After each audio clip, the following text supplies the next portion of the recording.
వెలుగోడు బ్యాలెనింగ్ రిజర్వాయర్లో అంతర్భాగమైన తెలుగుగంగ ప్రధాన కాలువకు 4వ బ్లాక్ వద్ద గండిపడి వృధాగా నీరు పోతుంది.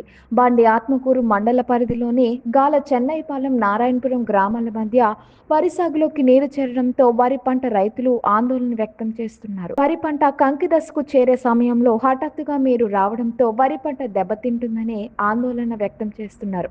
గత నెలలో కూడా ఇదే తెలుగు గండెపడి వృధాగా నీరు పారింది.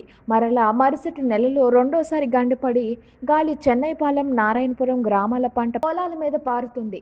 తెలుగు గంగ అధికారులు తక్షణమే స్పందించి గండిపడిన చోట మరమ్మతులు చేయాలని ఆయా గ్రామాల ప్రజలు కోరుతున్నారు.